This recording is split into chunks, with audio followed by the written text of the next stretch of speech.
नमस्कार। आज online class में हम BEd second year pedagogy of political teaching के बारे में हम अध्ययन कर रहे हैं, जिसमें हम प्रथम unit curriculum and text book के बारे में अध्ययन कर रहे हैं। करिकुलम का हमने लगभग अध्ययन कर लिया है और पाठ्यपुस्तक में भी अंतिम स्टेप पे हम आज राजनीति विज्ञान की वर्तमान पाठ्यपुस्तक का आलोचनात्मक अध्ययन करेंगे या समीक्षात्मक अध्ययन करेंगे, जिसमें उसके दोष और उन दोषों को किस प्रकार दूर किया जाता है उसके बारे में हम अध्ययन करेंगे। जैसा कि हम जानते हैं कि अभी वर्तमान में दो प्रकार की पाठ्यपुस्तकें हमारे राज्य में पाठ्यक्रम में शामिल की गई हैं, चाहे राजनीति विज्ञान की हो, लेकिन चाहे एनसीईआरटी या माध्यमिक शिक्षा बोर्ड के जैसे राजस्थान माध्यमिक शिक्षा बोर्ड की पुस्तकें हैं, तो ये दो प्रकार की पुस्तकें वर्तमान में प्रचलित हैं। लेकिन हमारा देश का दुर्भाग्य है कि हम पाठ्यपुस्तकों और शिक्षा के स्तर पर विशेष कोई अनुसंधान नहीं करते हैं। जो परंपरागत चला आ रहा है उसी में काट मरोड़ करके उसी को वापस नई थाली में परोस दिया जाता है, यानी नया उसमें कोई नवीन बदलाव करने की स्थिति पे हम नहीं रहते हैं। तो यही इनका सबका बहुत दुर्भाग्यपूर्ण है और इसी के बारे में हम आज अध्ययन करेंगे। वर्तमान की स्थिति इस प्रकार की है, ये वे पुस्तकें प्राय उन लेखकों द्वारा लिखी जाती है जो उन लेखकों को उन कक्षाओं में अध्यापन कार्य करवाने का अनुभव भी नहीं है, जिससे क्या होता है कि वह बालकों की सोच, उनका स्तर का उनको अनुमान नहीं रहता है। वह पुस्तक लिखेंगे, जैसे अब कॉलेज स्तर की पुस्तकें कोई लिखता है और वो स्कूल स्तर का लेक्चरार लिखता है, तो उसको कॉलेज स्तर की जानकारी नहीं होती, और कॉलेज स्तर का व्यक्ति स्कूल स्तर की पाठ्यपुस्तकें लिखता है तो उसका स्तर कहाँ है? वह अपनी सोच, अपना जो लेवल है वह कॉलेज स्तर का रहता है, जिसके कारण क्या है, ये पाठ्यपुस्तक अच्छी नहीं मानी जाती। इसके अलावा उस में जो विषय वस्तु है वह कक्षा के स्तर के अनुकूल नहीं होती। इसी के साथ में पाठ्यपुस्तक पूर्व ज्ञान से उसका कोई संबंध नहीं होता है, जिसमें वह पूर्व ज्ञान के कुछ अनावश्यक तथ्यों को भी वापस जोड़ दे जाते हैं और उनको बारी बारी से वापस रिपीट किया जाता है, जिससे उसमें बोझिल लगने लग जाता है।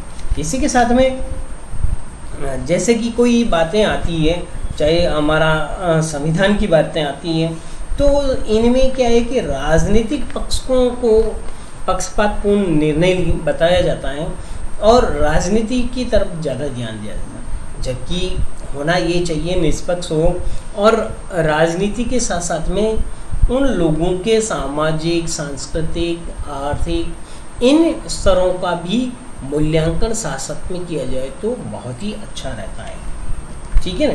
इसके साथ में उनमें कोई सहायक सामग्री नहीं है, उनमें न तो मानचित्र हैं, ठीक है ना, और जैसे कि कोई पॉलिटिकल एजेंडा बताया गया तो उसका कोई रेखा चित्र नहीं बना हुआ है, रूपरेखा नहीं बनी हुई है, तो इन चीज़ों के अभाव में वह अमनोवैज्ञानिक और नीरस लगती है।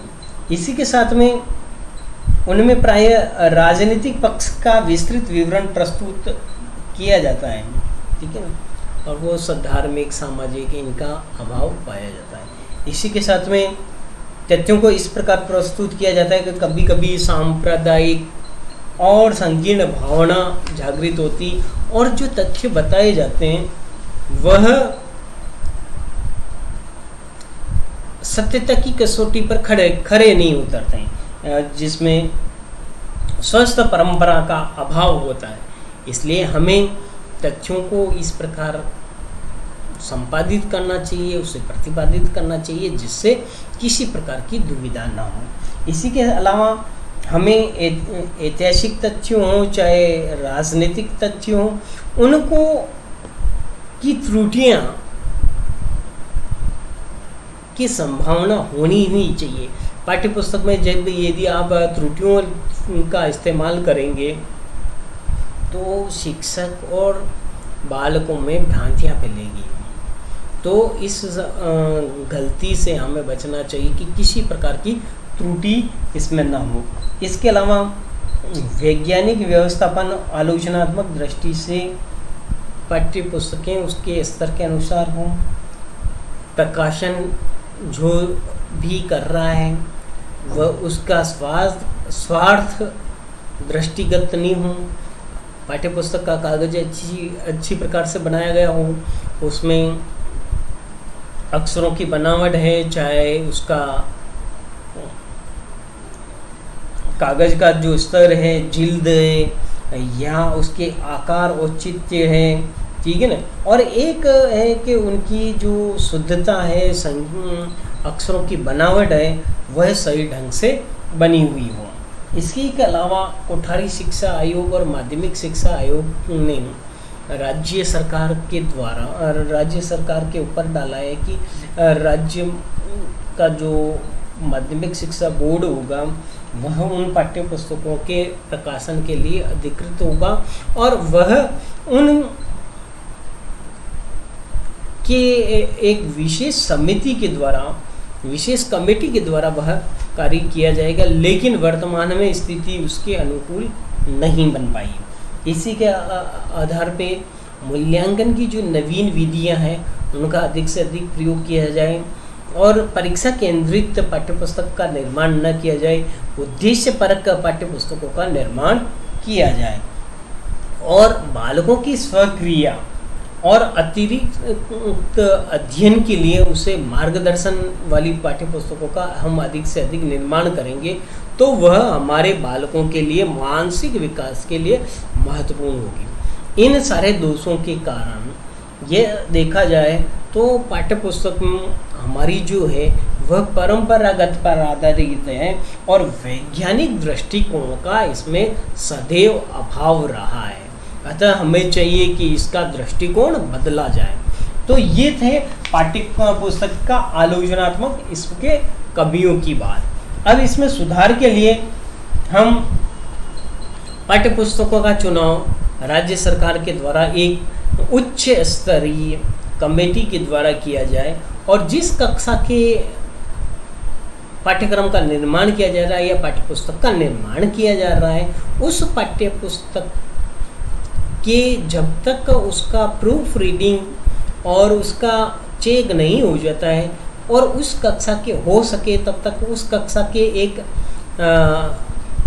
या एक से अधिक अध्यापकों से उसकी राय ली जाए ताकि वह उसमें किसी प्रकार की दुविधा न हो। इसके लिए जो कि पुस्तकें अच्छी नहीं हैं वह कक्षा के लिए या विद्यालय के लिए पूर्णतः प्रतिबंधित रहे। इसी के साथ में अनुसंधान पर ज़्यादा से ज़्यादा जोर दिया जाए और अनुसंधान को ध्यान में रखा जाए।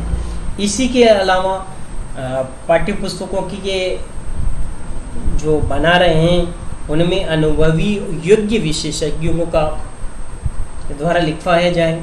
उसमें ये ध्यान रखा जाए कि उसमें ऐतिहासिक, राजनीतिक और सामाजिक नियमों और सिद्धांतों का ध्यान रखा जाए और उसी के आधार पर जिन पाठ्यपुस्तकों में चित्रों, ग्राफों, मानचित्र, सिद्धांतों, नियमों जहाँ आवश्यक है वह भारतीय ऐतिहासिक, राजनीतिक परिस्थितियों के अनुसार हो और सामाजिक जीवन से उनका संबंध होना चाहिए। इसके अलावा राजनीति की जो पाठ्यपुस्तक है परीक्षा केंद्रित नहीं होकर उद्देश्य केंद्रित होनी चाहिए, उनका मुद्रण अच्छा होना चाहिए। इसी के साथ में उसमें अभ्यास हेतु प्रश्न दिए गए हों, उसके अंत में संदर्भ ग्रंथों की सूची देनी चाहिए।